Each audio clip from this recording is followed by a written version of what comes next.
This morning, you're hired. You're hired. I'm going to give you the text to talk and the takeaway. The text this morning is Matthew 23:11 and Proverbs 11:25. Matthew 23:11, Proverbs 11:25, and just want to share with you those awesome words that I'm sure all of us can remember. You're hired. You're hired. Matthew 23:11 says this: the greatest among you will be servant. Proverbs 11:25 says, whoever brings blessings will be enriched, and whoever waters will himself be watered. Whoever brings blessings will be enriched, and whoever waters, he himself will be watered. Matthew 23:11 says, the greatest among you will be a servant. We're saved to serve because we've been hired by God to serve. Now, if you're too big to serve, you're too little to lead. If you are too big to serve, you are too little to lead.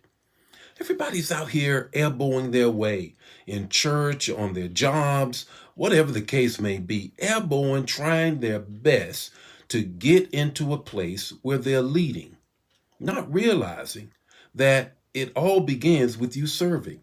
Leadership has to do with serving one another. And the fact is, God didn't hire you to lead, God hired you to serve. I want to break down that word hired as an acronym to give you what I believe will help you grab a hold of the fact. I've been hired to serve. I've not been hired to take a position of leadership. It might happen that way, but at the end of the day, I got to understand something. The H stands for highly selected, to heal others. It's all about one anothering. It's all about knowing that you're the apple of God's eye and that you are 1 out of 500 million. What do you mean by that, Bishop? The fact is, at the moment of conception, there are 500 million opportunities for it to have been you. But only one took the place. Only one became you. 500 million eggs, or semen, I should say, are trying to get to that one egg. Only one happens. And at the moment of conception, all the others die off.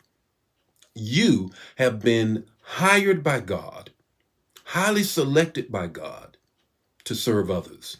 What's the I stand for? The I stands for you must use your influence to be the example that God has called you to be.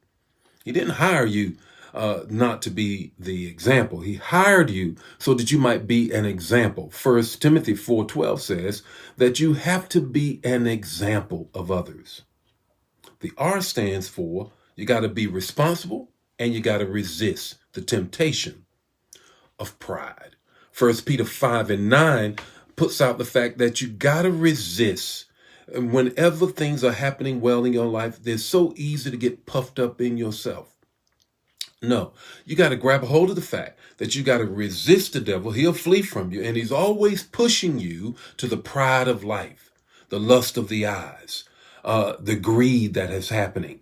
You understand that the fact is that you got to take the R in higher that you've been to serve others and be responsible enough to resist the temptation to pump yourself up. The E stands for erase your mistakes.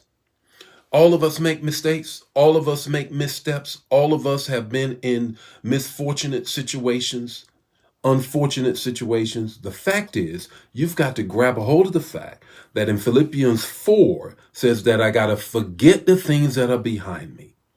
The enemy is always trying to bring up your past. Well, you cannot make it to the future if you're still holding on to your past. Paul said, I'm forgetting those things that are behind me. I'm straining for those things are before me to the call of Christ. The fact is, you got to take the E in being hired and erase all of the mistakes that are in the past. God don't even remember them. They're covered in the blood. So take the D.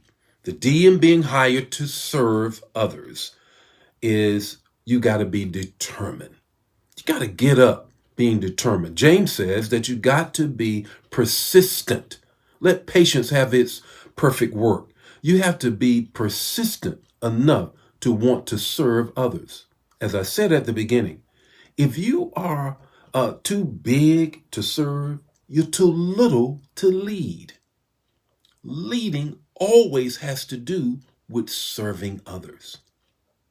What's your takeaway this morning? Your takeaway is this: God hired us to serve in the earth, not be served. Remember what he says just before you enter in. Enter in, my servant, for you have been faithful over a few things. What is it? He does not call me bishop. He does not call me deacon. He does not call me CEO. He does not call me anything other than servant. My good and faithful servant. You're hired, and you're hired to serve. The Lord be with you today. May his face shine upon you and give you peace. Share this manna with somebody else. Bless somebody else. Don't keep it to yourself. Bye now.